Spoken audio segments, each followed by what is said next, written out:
Juliet's tired. Nature Alliance's May bird count is Yeah.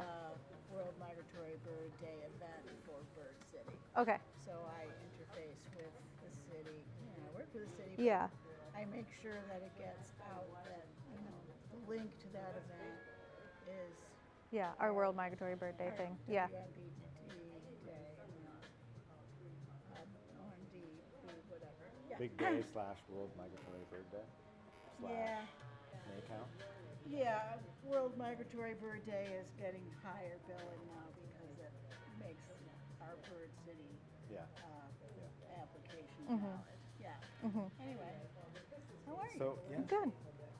I can speak, I guess, a little bit about the process. Like I said, it's Linda. about She's You decide. the what you wanna true do. like Yeah. warrior for Bird City. Like, Yeah. Right. And my boss filled out all the applications. I didn't do it. yeah, All I do is make the May count yeah. happen. I just make the events happen. Yeah, yeah. Oh, you just coordinate 25 townships or whatever. the heck I only have about That's all you do. 170 volunteers to coordinate. No big deal. And especially Small potatoes. believe that they're the only one. I'm yeah. also fielding about 75 texts from people all over the county all day. Well, It's so exciting. Anyways, how At least about I you? managed not to create a morning warbler stand. That's where I live by the rule. Imagine if everybody did what you're doing right now. Would that be a problem? Would what be a problem? I live by the rule. Imagine if everybody did what you're doing right now. Would that be a problem for everyone? Like, I'm constantly texting you on, like, Yeah, if right. everyone was doing that, would be a problem? Then I'm probably That's Like, a yeah, problem. oh, right, if other people. just something to think about. It's the way I think about I it. invited Dave Bourne onto the Discord Yeah, because he's starting to go out birding. yeah. And like the very first day, he posted 12. Oh wow, A person should lurk for a while. excited. Yeah. Yeah. Are you on there, Kelsey? I have noticed the that. Discord? No. Discord people. Oh yeah. No. We're just chit chat. We're ready to go. Oh, Talk. it's already 6.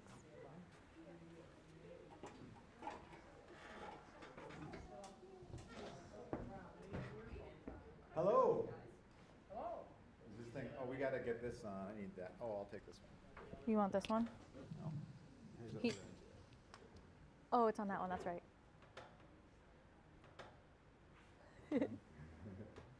Yes? No?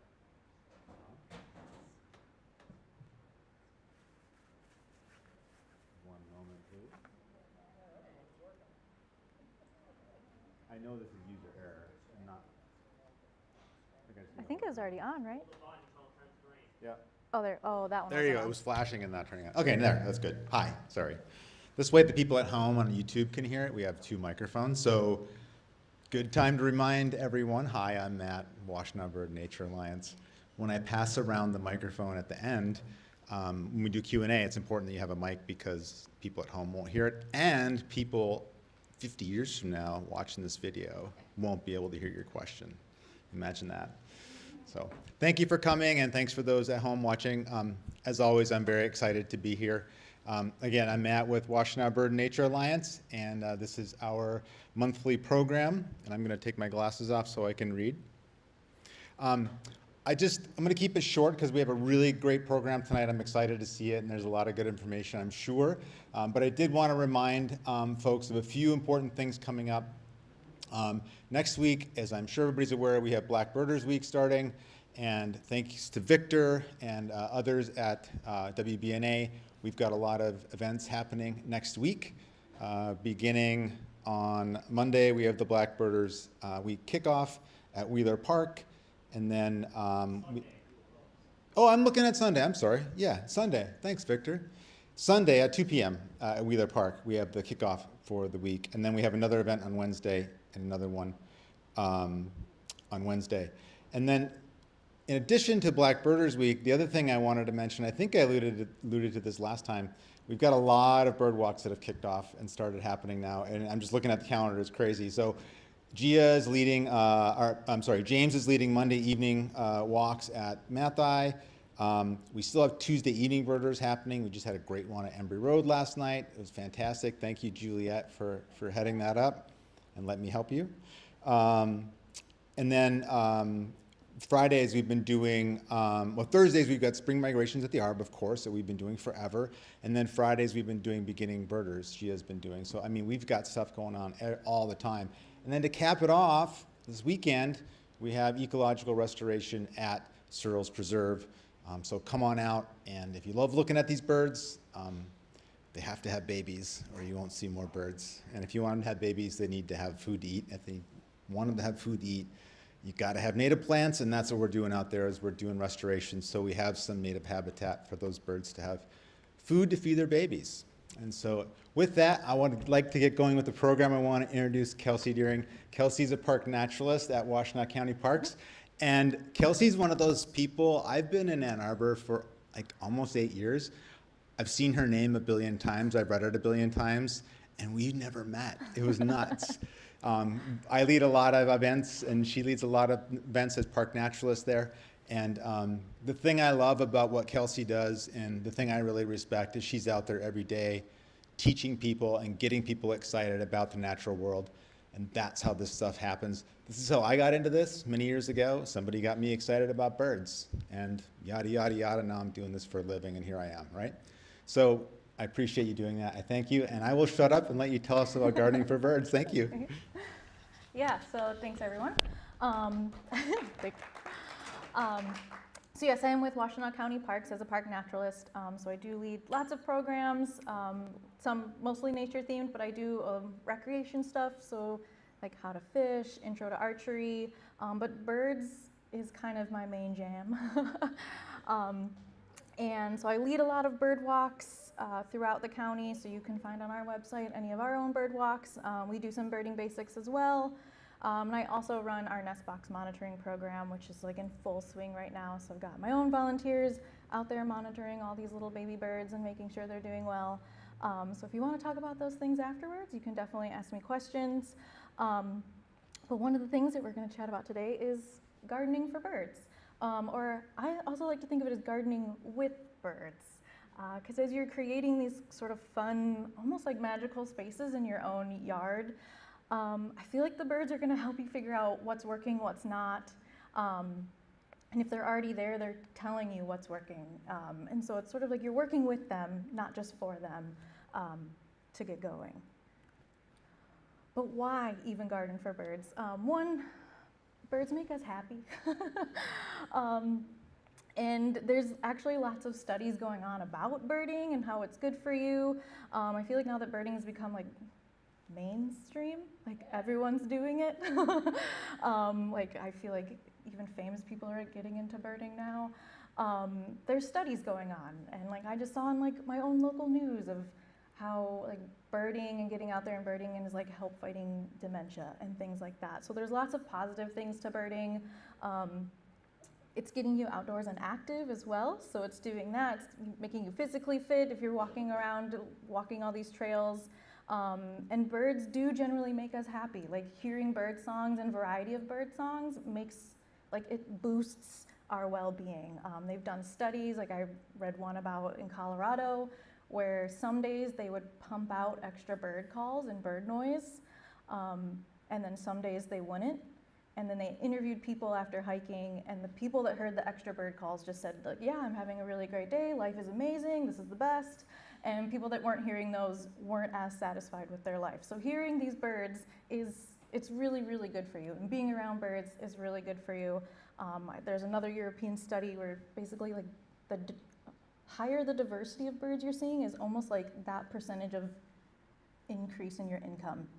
Like it makes you that much, I know, it's crazy. So birds are good, everyone should go birding. And why not bring them to your own backyard? And gardening's restorative too. It can help reduce depression, anxiety, stress. It also increases cognitive function, as well as, again, you're being physically active and outdoors, which is just all around really good for you. So it's sort of this like win-win situation. Like, I feel like you're getting all these benefits, and then like you're improving your own yard for birds and helping them. And then the birds are gonna help with your garden as well. So it's like everybody just full circle is gonna win and have a good time. When we're looking at our garden and making it better for birds, we do wanna look at it as its own little mini ecosystem. One of the terms for it is naturescaping. So, you know, we kind of want to think of it as not just the plants that are in our garden, but as a whole. So what are the other things that those birds are needing? And to do that, you can ask yourself some simple questions like, what birds am I seeing? What are they doing there? Where are they hanging out? So if they're already there and hanging out, like what is it that I'm already offering, right? What need have I already checked off? What's your plant composition in your gardens or in your yards?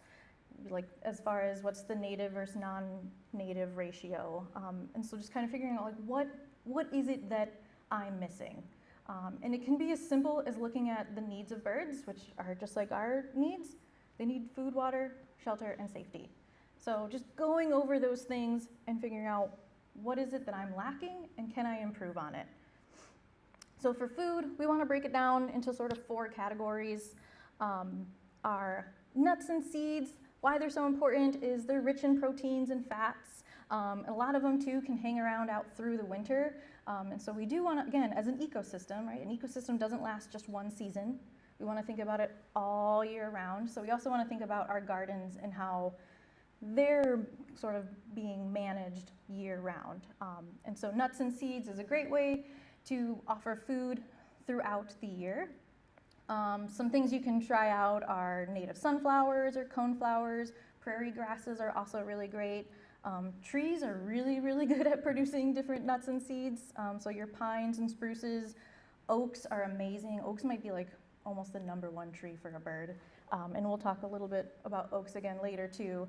But you can also be as simple as having a bird feeder option. So it can be finding a tube feeder or a hopper feeder or those like thistle, Niger feeders. I personally, like if I'm filling my bird feeder, this is like my own little thing. Like I don't like the wild bird seed mixes. I like just sunflowers. So like if you are like, oh, I want to add feeders, like don't get the wild bird seed mix. Like find sunflowers, or if it does have like a few other things, let it mostly be sunflowers. That's my own like weird little PSA soapbox moment. But again, if you can't maybe add an oak tree to your yard, you could at least maybe add some sort of seed or nuts through a feeder. The next would be berries and fruit. And these are awesome because they're like a high energy thing, which are really great during migration. So a lot of times things that are producing fruits usually are late summer, maybe early fall, which are when some birds are getting ready to migrate south again. And so looking at examples like elderberry, crabapple, or things in the prunus family, which are going to be your cherries or plums, like those are really great options. Or like I have in here, like I got lucky with some raspberries that randomly popped up in my yard that I'm most likely sure a bird ate somewhere else, landed on my deck, did its thing, pooped, and I got some seeds. And so now I have raspberries and they're growing in a section of my yard where I don't need to worry about where they're at. They're not affecting, you know, me or my pets. So I'm just letting them go. And I know the birds keep finding them because when the berries do come out, it's like as soon as the berries are there and ripe, they're gone. So it's like, I know the birds are still using that resource, so it's like, why would I get rid of it? So having berries is a really good option. Again, if you need a feeder option, you can get something like an Oriole feeder where you can have fruit in that, or even adding like jams, preferably sugar-free, if you can find that. So there is an option also to supplement kind of those fruits, maybe in the meantime as you're waiting for your like raspberries to come in or things like that. Next would be nectar, flower, and sap. And it's not just for hummingbirds. Other birds need these things too. So like some things like tanagers, they'll actually like eat little flower buds. And woodpeckers, like they'll even lick the sap from trees. There's something called yellow-bellied sapsucker that is actively going after the sap inside trees. So if you can have these things, again, you're going to attract a different variety. I feel like Monarda or wild bergamot is probably the most common thing you ever hear people saying to put in. But really, like a tubular flower is a really good thing, especially for hummingbirds, is what they're after. Again, a feeder option is a hummingbird feeder, so it's going to provide sort of that nectar substitute if you don't have flowers just yet, or you're in the process of kind of adding those flowers in maybe for the next season. Also with hummingbirds, please don't add food coloring or die to it. They don't need it to be red. They'll find it, I promise you. And then lastly is invertebrates. I feel like there's sometimes this thing like, well, I want the pretty flowers, but I don't want the insects that come with it. Or it's like, I want the butterflies, but I don't want their caterpillars. Well, if you want the butterflies, you have to have the caterpillars. So bugs are actually really important. Almost every songbird at some point in their life does need insects. And like this fun little fact here, I found chickadees can eat over 1,000 insects before they even leave the nest. And who doesn't love a chickadee? Like, they're so precious and cute and small. And we want to support those chickadees, right? So you should support insects and spiders living in your backyard, in your garden. It's almost like you want to be cultivating the insects and find joy in that so that you're cultivating all these extra birds. And caterpillars are kind of one of the best things. They're just a really soft-bodied little creature, which is great, especially now that we're in this nesting season, and mama birds need to feed those babies, and caterpillars are really, really great for babies. It's just a little easier to eat, like a lot easier than, let's say, like a grasshopper or a cricket that's got like a really hard exoskeleton. And I have like a few, different options as far as plants, but even thinking about tree stumps or logs can encourage insects or other invertebrates. Like if you had a tree that fell, is it possible to leave that stump there? Because then you've just created this amazing bug hotel that is just going to attract a bunch of birds to it. So it's just sort of thinking those ways, like, can you be creative? Or like, even if that tree fell, can you keep a piece of the trunk as a log somewhere in your yard so that you're attracting those things? Because not every bird is going to want to hunt up in the treetops. Like, some of them want to do forage on the ground. So just thinking about that.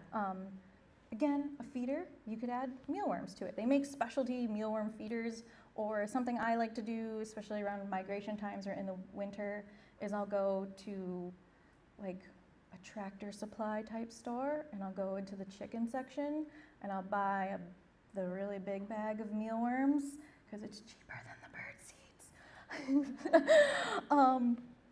And I'll mix that in with my bird seed. I'm on the last little bit of my mealworms and my seed, so I'm sure pretty soon all my like grackles are going to be really upset that I'm out of mealworms.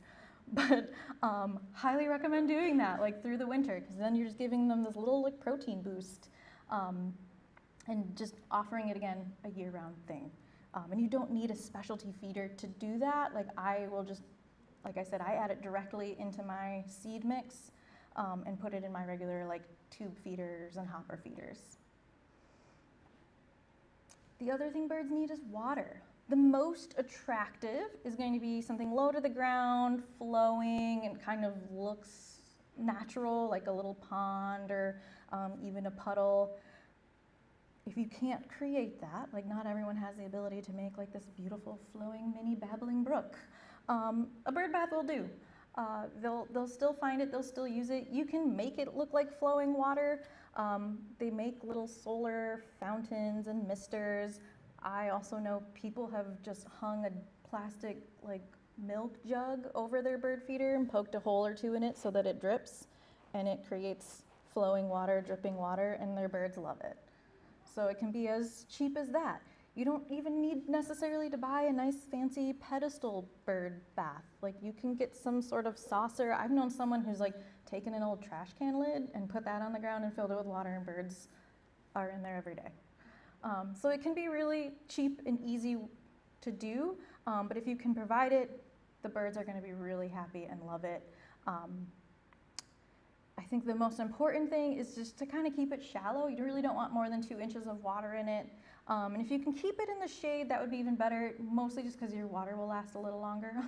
Like from my own experience, I have 2 different bird baths. One's under a tree in the shade, the other one's not. And I feel like every other day, especially now that we're in warmer weather, I'm filling up the other one. So if you don't want to fill it every day, try and find a shady spot if you can. Shelter and safety. For shelter, you want to think about like roosting and foraging places, as well as shelter from weather and predators. And that can come in a variety of different things, along with your nesting places. So sometimes your nesting could be happening natural, like if you have trees, or you can provide nest boxes. Like I know in my yard, and I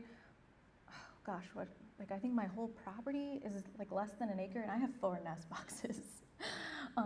Not that they'll all get used, but they're all there, and they're all an option. And I kind of have them in different little areas to see which one's working, and maybe a certain bird likes really kind of in the front fancier gardens that I have, which has a little more small plants, versus one I put out in the back that's by like my tree line.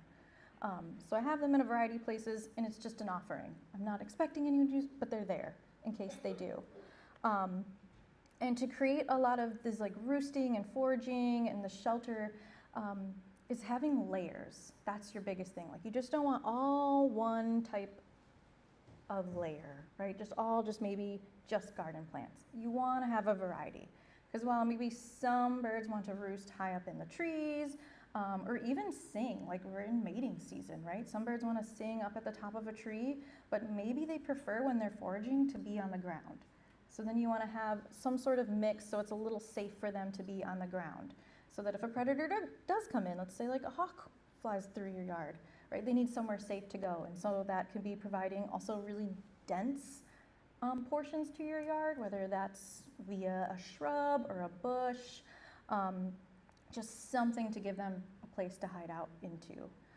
Along with nesting, they nest in various things. So you want a variety of options where like I have my nest boxes, which are great for cavity nesters, but I'm gonna need some type of tree for some of my things like cardinals that want to nest up in a tree, in like the crook of a tree, versus, who knows, maybe I'll have some ground nesting bird. Like I know in my yard there's a section that gets really sandy and not a lot of things want to grow, and I've had killdeer try to nest in that. So it's like I got to provide all these options to try and promote these birds and to help them out. The other thing is safety, and this can be kind of like safety from us, so to speak. So like window collisions, it's one of the leading causes of bird deaths, and I think it's like 1 billion birds a year or something crazy can die from window collisions. And a lot of times, like, it's not always the big skyscrapers, it's buildings that are 3 stories or less, so something small. So it could even be your own residential thing. Like I think at the back of my house has all these windows, and so, to help out, can I put those bird stickers on my window? Just something to give them, hopefully, to not hit those windows. The other thing is cats. Like everyone has cats as pets, or not everyone, but like I'm a cat person. I've had cats my whole life, right? But I am very adamant, like cats can't go outside.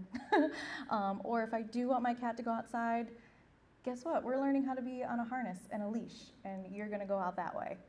And it is possible. You can train them to do it. Or if you really don't think your cat can learn, can you build a catio? Something to enclose that cat. So just protecting your cats from that, or like I've even had my neighbor just let their cat roam, and I've seen it come near my feeders, and I had to be like, hey, I know this is awkward, but can this not be, right? Just being brave enough to have those conversations just to keep cats and birds separated, because cats they're little predators, and it's in their DNA, it's what they want to do, so protecting them from that. The other thing is pesticides, herbicides. Preferably you're not using them in your gardens, right? We want to promote insects and spiders and bugs and all those things, so hopefully not using pesticides. I feel like I see so many things about people like fogging their yards to kill mosquitoes, but that can kill a lot of other things. So then you're not maybe going to have birds show up if there's not food for them. Like I know in our yard, we don't use pesticides. We have people come over all the time trying to like sell us stuff, and I'm like, and they tell me it's natural and safe. I'm like, nope, I like my spiders, thanks. Because I also really love at around like, especially this time of year, at around like 7 o'clock, all the tree swallows come swooping through my yard, collecting all the little insects that are flying around. And I love that and adore that. And like, I don't want to get rid of that. So it's like I'm not using pesticides. And herbicides you want to be careful of too. Like I have personally used them in my yard, but it was because autumn olive started growing, which is a really aggressive invasive species, and I didn't want it in my yard, and so I used it, like I cut the stump and use it really carefully in a really small amount on just that plant. So there is a way to use these things, but let's think about it before we do it, implement them into our yards and our gardens. Another thing to keep birds safe and healthy is to clean all of your things, like your feeders and your bird baths. It's just really good practice. Like if you think about it in your own home, right? Like if you never cleaned your kitchen or never did your dishes, would you want to eat there? And we should think about like birds in that own way, right? Like we're providing these little mini diners and cafes for them with our bird feeders, and even like these bird baths, right? So we should regularly be cleaning them. And you can use diluted solutions, like there's so many different ways you can look up on how to clean them properly, but you should be doing it at some point. And then lastly is just kind of, if you can during migrations, is limit those outdoor lightings. Like I know I've seen so many people in their yards and it does look beautiful. They do like the big string lights around patios and decks, but maybe during this time of year, like do they need to be on? Can we turn those things off?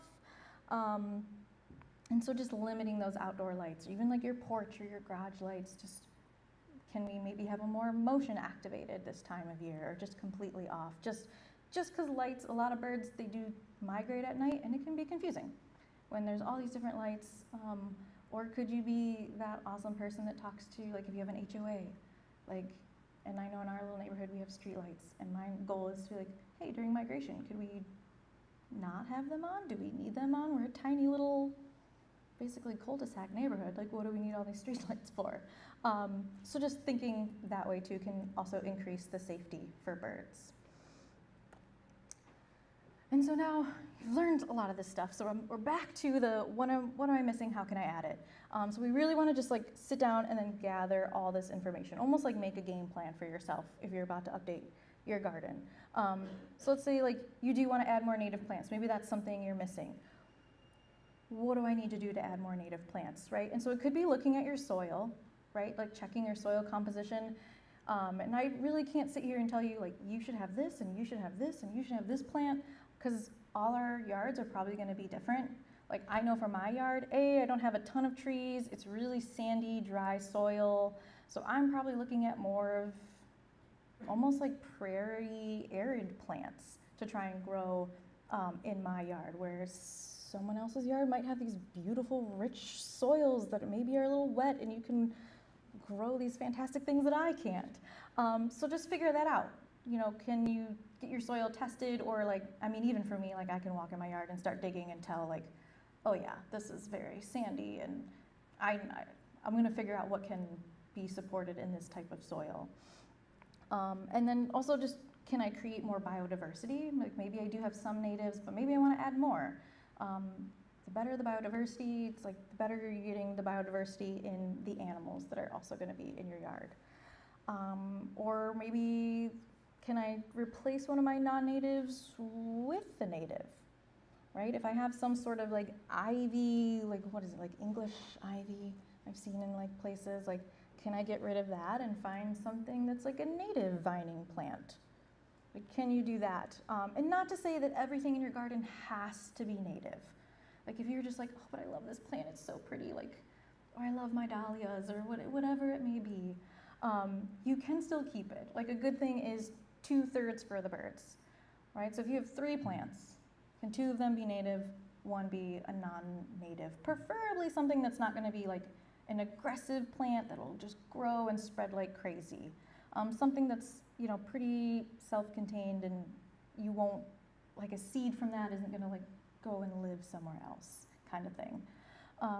So it doesn't all have to be native, or even if you have like 3 garden areas, maybe 2 of them are nothing but native gardens, and then you have your 1 fancy garden that's non-native stuff and just pretty. Like, that's okay, you can do that. Like, I'm not sitting here like, if you don't have all natives, you're the worst gardener. You're not doing anything for birds. It's okay to enjoy your own garden as well as find ways to support those birds. Again, like where can you find these natives? I feel like so many people do plant sales. Like if you find a conservation district, they're probably doing a plant sale. Or like sometimes like county parks have plant sales. Like I want to say the Metro Parks is about to have one, or they just had one. I don't remember. But there are plant sales everywhere. I know there's even places online that you can find. But again, do your research, figure out what's gonna live, in your soil type, but also like what's native here in Michigan. Because there can be plants that it's like maybe native to the eastern US, but not necessarily Michigan. So try and find Michigan natives. That's gonna be your best bet. Or could you get native, like do you have friends that have natives in their gardens? 'Cause that's how I've got some of my plants. Like there are plants like, let's say your bee balm or your Menard or whatever you wanna call it. The one I have in my yard, someone needed to like thin theirs, or like, cause Monarda can kind of be a bully in a garden. So they basically needed to like weed it out. And I was like, well, I'll take some of it. And so I was able to take some of their little new plants and put them in my yard. And now it's growing in my garden. So it's like, do you have other people that are looking, again, to maybe like thin or weed out some of their plants? Can you ask for some? Or even I've gotten seeds from them. Or I've been walking on a trail and maybe it's the season where seeds are out. I'm like, oh, this is purple coneflower. And there's a ton of it. I'm gonna take 1 or 2 seed heads and just see. Will they grow? Maybe, maybe it won't. Like, we're just gonna try it out. So I feel like there's many ways you can get natives. Again, find your plant sales. They all seem to be happening right about now. Or if you know people with gardens, ask them. I'm sure they'd be willing to share. Usually, I feel like garden plant people are really willing to share plants to help you out. Some other final notes. So I have like 2 words when I think about this, like gardening with the birds here, is embrace and remember. So embrace the mess. I feel like native gardens, they kind of look a little wild. Embrace that, because if it does look a little wild and a little naturey and natural, the birds are gonna love it. That's what they're looking for. That's what they're trying to find. So embrace that mess. Embrace the pace of the change, because sometimes it happens really, really slow. Like we all have lives, we're busy, right? You can't be in your gardens every day. And sometimes these native plants do take a while to grow. Like I got some seeds from a friend for a plant and I threw it in my garden, and like the next year it didn't come up, and so I just thought, whatever, it didn't work, it's fine. You know, that plant just wasn't meant to be. But then the following year, it's growing and flowering. So sometimes these things just take time, so just embrace that, embrace the slowness of it, and embrace just like being able to like go out and see what's new each season. Because like I said, maybe something that you thought wasn't there is there. And embrace the plants not surviving, like it's okay. I've planted my own things and it just didn't work, and I was like, all right, well, the ground and the plant spoke to me, and this clearly isn't meant to be. We'll move on, we'll try something different. And also if you can embrace less lawn. Like that was one of my goals this year in my garden. I took out a huge, I don't know, maybe like 3-4 foot wide section, and it was probably like 8 feet long, and I just ripped out some of the lawn and expanded my garden. And then didn't tell my husband that I did that. He came home and it was all ripped up, and I was like, oh yeah, I'm making the garden bigger. So if you can embrace, and he was fine, he was whatever about it, but it was my own fun little project that I just did on a day off that I had. So if you can embrace not having as much lawn and putting beautiful natives in that, like the birds are gonna be happy too. And I think in the long run, you'll be happy. But then to remember. So remember to plan. Don't like maybe me just kind of willy-nilly ripping out my lawn wasn't a great plan. But it was something I thought of a few years ago. So like plan, and plan slowly. Don't do it all at once, because if you just try and do everything all at once, you're probably gonna stress yourself out. Work in stages, because we need to remember like there's joy in gardening and there's joy in having birds around, and we don't want to lose that. It's really important, right? We want these spaces to become really restorative for us. So just kind of remember that too. So like plan, take it slow, and enjoy this process of all that is happening. So yeah, with that, if you have any questions?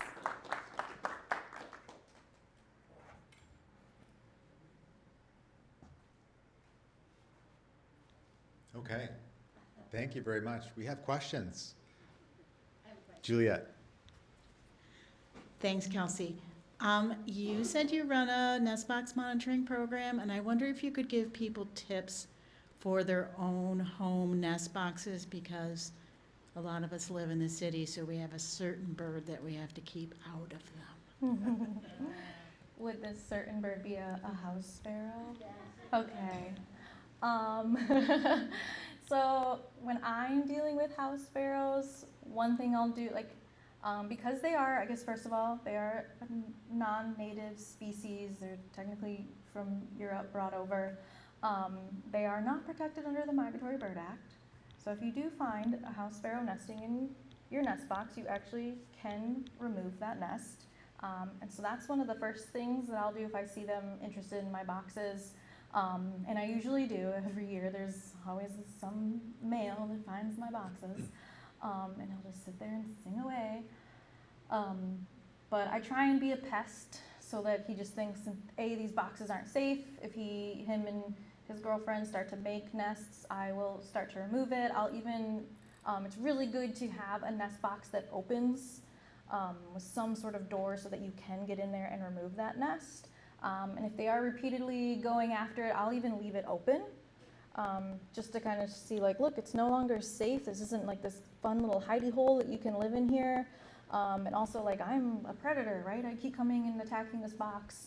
And hopefully that'll be enough to deter them. There are other ways. I don't know how in-depth we want to get here, but there are ways to trap and dispatch of them, but Yeah, we and don't need to get into that. if you feel bad about the house sparrow, which, if you've seen a bluebird nest in a bluebird box where the house sparrow has gone in and killed the mom and killed all the babies and then built a nest right on top, you'll maybe feel a little bit differently about it. And Juliet, if you can join Juliet's nest box monitoring program or Kelsey's, and you may get a chance to see something like that. I don't know. Yeah, and in our program, we don't promote house sparrows. Unless someone is like really morally cannot fathom removing a nest with even the eggs, maybe, but then we work really hard to find other ways, like, again, the door, or we've even experimented with, how do I want to describe it? It's like kind of making like prongs on the outside of the nest entrance, like the hole to the box, and putting like taut fishing line on it. And there's something about like the fishing line being there and the way they fly up to a box. They just don't like it. And if you make it really taut, it's not gonna like tangle like your bluebirds who you really want in there. And that can be another deterrent. We've tried that before too, and that has worked. Yep, and you will get also tree swallows like to nest in these things, and we like tree swallows and chickadees and house wrens. So oftentimes, like if you go to the Arbor, you'll see 2 nest boxes, and usually the swallows will take one and the bluebirds will take another. They're nice. They got it all figured out. Do you have a question? Well, actually, I was just gonna say, you were talking about the native plant sales. And I do know that the Methi Botanical Garden sale is not this coming weekend, but the following weekend. And there's another sale also locally that weekend that I cannot remember. I can't, well, and I think, is it Wild Type might be having a sale this weekend that's open to the public. And there's feral flora, too. Feral Flora, yeah, that's another good one. And there's always a native plant person at the Ann Arbor Farmers Market on Saturdays as well. There you go. And one other very inexpensive way to get native plants is to get involved with Seeds to Community. Seeds to Community, Jonathan Parker. Basically, you get together and you learn how to plant and up pot. A bunch of people get together and they up pot, and at the end of the season, everybody goes home. There's more native plants than can be taken, because I always get a bunch from Jonathan and I didn't have anything to do with it. So if you want to get involved with that, that's a good way to kind of get together as a group and leave there with a lot of native plants, because they're not cheap. Yeah. Question? I know I just jumped in. Parks are like my favorite subject, so thanks for obviously being here. My name is Brian. I live in Arbor, and I just want to say thank you for the finishing of the tunnel. I just went there yesterday. I've been meaning to go a few days ago before the storms. And if anyone hasn't been down there, it's the dam, and there's a finished trail through the park there that goes under the railroad tracks and now connects the B to B trail. And it's just wonderful. If you have any chance to check it out, it's what's the name? It's Bandemere Park, connects Bandemere Park to the Argo Dam. So my question though is, now that we have this wonderful trail, are we going to build an actual, bathrooms there on that facility full time instead of a porta potty, unlike all the other parks seem to have one? Yeah, I'm not the expert. Yeah, in we brought the B2B bird things. people. I'm so sorry. Yeah. I'm Yeah, the- you have to come to the facilities talk for Yeah. that one. Yeah. No, sorry. I'm like the resident bird nerd at parks, so it's like. that you is a got great bird tunnel. Question, I got you, but I would direct you to our website, and get you you'll find who you need to talk to about B2B stuff on there. Yeah. Yeah. Yeah, I'm kind of curious on opinion or thoughts, because I've read and have heard that putting feed out for birds perhaps during non-migratory or winter seasons may not be the best, and it may be focused more on water. So probably because of disease and the risk associated with that. So just kind of curious on some thoughts. Yeah, I guess, it's like you brought up, disease. In winter, it's going to be harder to clean those feeders. Right now that it's warm, we have, our outdoor spigots out. So I can easily scrub all my feeders and my baths and let them dry out. It's harder to do in winter. So I could see, maybe it's... Sorry, what I meant was feed them in the winter where food is a little bit more scarce. Mhm. And maybe during migration, but during the growth months, to not do that for fear of the, Oh, I see what you're saying. Yeah, feeding during, now through summer. where is- food is yeah. maybe more plentiful. I definitely don't worry about it as much, because I know, y'all can fly, you can find your stuff. I would continue, I don't know, in the winter, I do like to try and be better about it, more consistent, especially if I am gonna be a feeding station, because then there might be some times, we're relying on you, and my blue jays will let me know. So, they'll scream at me to be like, yo, girl, these feeders are empty, let's fill these up. So I definitely I'm not as, I would say now, through the summer, you probably don't need to be as oh my gosh, my feeders are empty. Especially like I said, I'll start weaning out mealworms. I add it in the winter, but from now through summer, there are so many bugs, y'all find the bugs. So I don't have to worry about that. But yeah, I would say, I guess now that we're in these warmer months, you probably don't have to be super regular, but it also doesn't hurt to every now and then film. I would second that. You'd second that? Personally, I do not feed seeds in my yard during the summertime because we want the native birds to find bugs to feed their babies, except for I keep my finch feeder out because they don't eat any bugs, and they might need a little boost from now until when the weeds go to seed. Yeah. Anyway, thanks. I'm not Yeah, aware that is of a good any. point with the finches. Finches are Yeah. it's all they eat. They very rarely eat insects, if ever, I don't think. They don't feed their young. Many Yeah. finches don't feed their young insects. Yeah, One so of the yeah, rare- having that, finch Yeah. feeder still going would probably be the most important. And And a and hummingbird. hummingbirds. And there's a lot of logical concerns about feeders, right, that have been investigated and studied. I'm not aware of any studies just generally that are showing that feeding is bad in any particular way that I've seen. If we see it, other than you have to clean because we know disease is a thing, Yes. right? That is a thing. You need to be responsible about it. But are they going to not migrate? Is it going to affect the fecundity of the up? All these things that, when we've looked at it, the answer is no, it's fine. Even though logically it doesn't seem like it should be that way sometimes. Hello. So in my front yard, I have bushes of different sizes, big trees, little trees, medium trees, and yet the bird built a nest on my plastic wreath on the front door. Wasn't a morning dove. And it's annoying because when I open the door, they like try to attack me. And now my neighbor also has a wreath on her front door, and she's got trees too. She actually took a picture.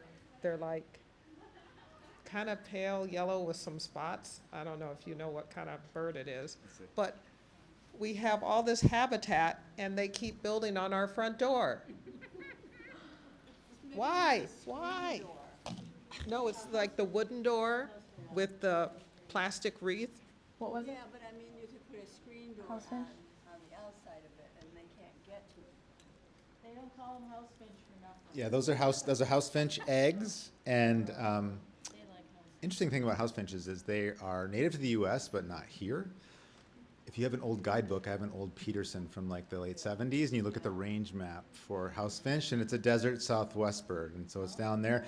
And they got this big arrow that just kind of points to New York and everywhere else. And they're like, yeah, I don't know, it's loose somewhere. And now, of course, it's everywhere. And they're kind of messy nester because they don't do fecal sacs, where a lot of birds will take the poop sack and take it away neatly and drop it. They're just kind of doing it all over, and it's kind of messy. But yeah, I'll be right back with you. You're next. Oh, yeah. So other questions reminded me of a couple of things. One, both the sump pump on my side and the same landlord has the next house, and there's a small pond that forms in the neighbor's driveway. I'm already getting a lot of mosquitoes. I remember when I worked at Scout Camp, we had little pellets of mosquito hormone. Is that recommended, or what do people usually do? My chances of getting my landlord to do much of anything, I've learned in the last couple of years, is not great. Yeah, like for that pond. And I'm sure if I dug a drain and put gravel in it, they wouldn't like that, so. Yeah, that's Oh, sure. probably There's- tricky because there's it's the not Doug- yours. There's the Doug Tallamy mosquito Yeah. trap. You want to search that. Or Maybe the buckets. the buckets. Yeah. Off your property. You can look up Doug Tallamy, Tallamy, mosquito bucket. I think that'll get you there. And it basically you're just making a soup for dragonflies to lay dragonfly larvae in, and then the mosquitoes will lay there, and then they'll eat them all. Right? Is that right? Do I have that right? Yeah. Essentially. Oh, and then I had a. Yeah. Also, as far as native plants, 2 or maybe 3 years ago, I got a pack of native seeds from here. And most of them had the instruction of planting in the fall or the winter. And so I didn't get to it the first time. And right now it's almost the summer. So should I wait till next year? Or can I like simulate what it needs by putting it in and out of the freezer a few times, or what? Yeah, probably. Like it's Depends on the species, right? Yeah, it's like because some of Yeah. those seeds are gonna be like, heck yes, let's grow, and some of them are gonna be like, nah. Depends how much work you want to put into it. If you Yeah. want like just the best, chance and you don't want to do much, wait till late fall and plant them. Like when it starts to frost and you get that thaw cycle and you get those seeds in the ground, they'll get what they need, whether it be cold stratification, meaning Yeah. they need a cold snap to germinate, or sometimes they need a physical stratification, they need to be scratched. And you can look all this up and you can do this to these seeds, and people do, and you can go to Seeds to Community and learn all about this stuff. Yeah. But you can also just put them down in the winter and they'll go, Yeah. if they're And, like, native. I've heard too, like, if it's like the crappiest fall day ever, that's when you should do it. Yeah. So, like, if it feels like, oh, this is a miserable, kind of cold, rainy fall day, Yeah. throw them out there. See Even what even happens. into like February, like even when we're getting into February, like it's still probably okay. So I mean, like we're talking like you can, and of course it depends on the snow, and although that's probably fine too. I stopped feeding the birds this winter, and for one reason, I have too many rabbits and too many chipmunks and red squirrels, and they store everything in my garage, which is more of a shed. And I loved watching the birds, but I just, I said to my sister, I can't plant anything, flowers, green beans, anything in the ground, and the rabbits will eat them. And and something else. It's not just rabbits. I don't think they'll come along and just snip the tops off your green beans, even if the garden is fenced in And so I stopped feeding the birds, and it's unfortunate because I enjoyed counting the species to see how many I would get. Now with the front door, the birds on the front door wreath. My sister has 2 lantern-like lights either side of her front door, and the robins every year try to nest. Oh, and she's like, I tried to roll a tinfoil. I tried plastic bags. I tried, it's an amazing. Yes, Right behind the. right behind the light Between fixture. that and the house. It's not just a bulb, it looks like a little lantern, and they go in behind it and build their nest. And of course, it's on a covered porch, so it's protected, but they make a mess. They poop everywhere, and they get all upset when you come out the front door, so, What do you yeah, do, what do huh? you do? Yeah, I know, and like going back 2 years too, I mean, you could try and put, I don't know, because it's like a perfect little thing for them, right? It's this. But it's what they're looking for as far as a covered area.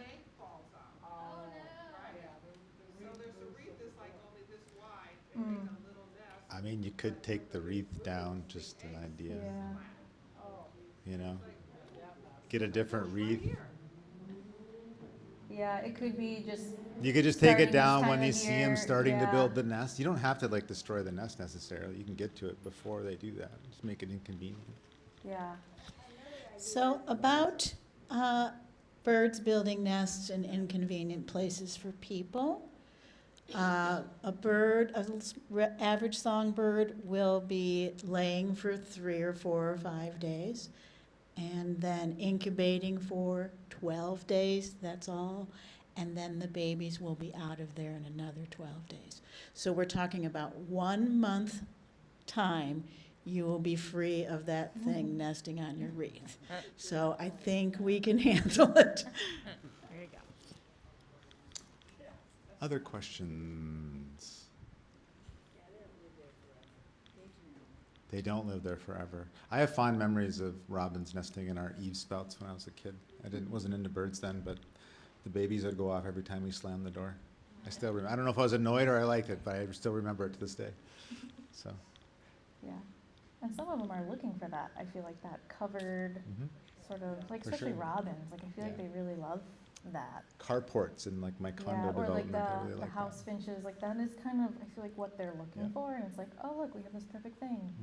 that. And yes, we use the doors. So it's like, but they're not thinking that. They're thinking I have to build this nest. Look, there's this little wreath thing that I can use, or a light that I can use.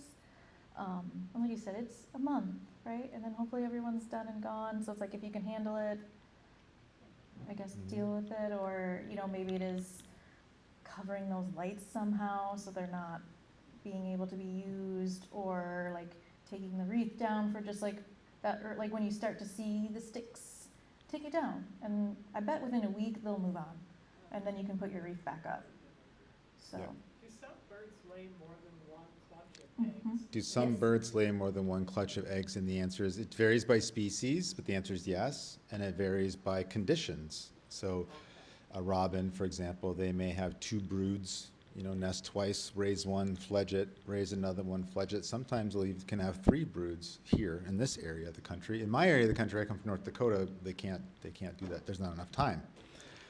So it depends on those things. Some birds can't, like shorebirds, which don't nest here for the most part, but they don't have time. Like if they have a failed nest, they don't even try for a second when they turn around and head straight back down, right?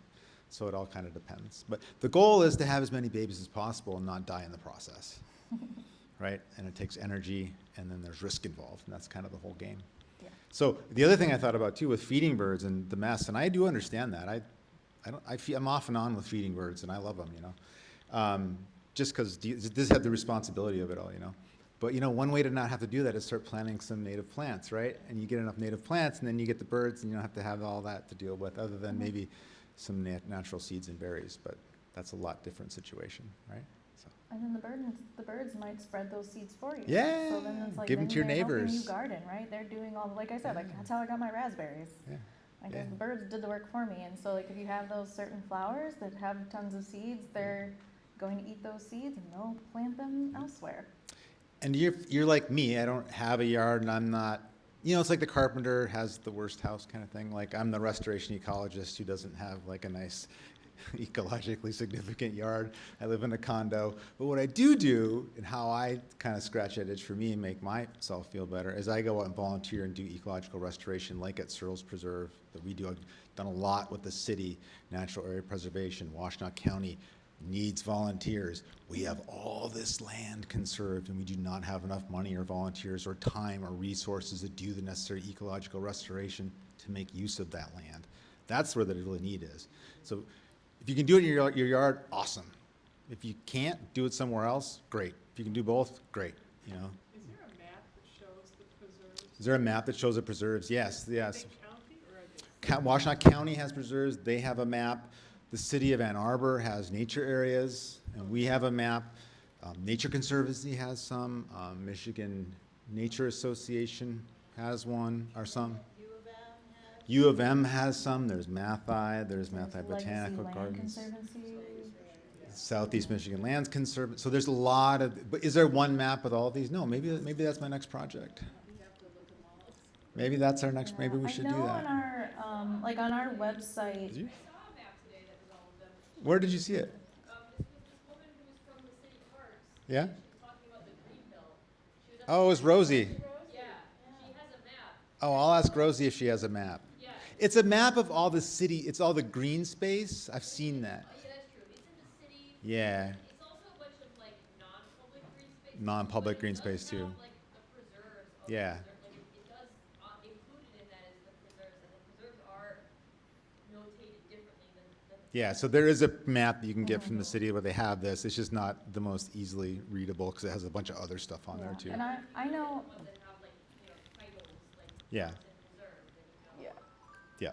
Yeah, like on our website too, we have our map called Find Your Wild, and I know it'll have green where there is like like our nature preserves and parks are going to be one green and highlighted and have their name, and if there's something else nearby and maybe it's a city park or Legacy Land Conservancy, like it'll still be like greened out, but it may not have the name, but it does kind of show you where all the like nature is, or maybe it might not be public, like you were mentioning, like not everything is public, it might just be like protected land, but it still should be greened out, so like Yeah. you can sort of see it on our website, it just may not tell you what's, like who owns it or what.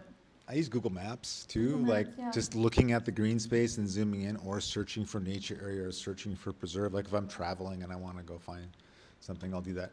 But yeah, there's not like one like easy to use. Yeah, I'm glad you asked that. Thanks. Any other questions, comments, thoughts before we wrap this up and give Kelsey a big round of applause and thank you. All right, thank you everybody.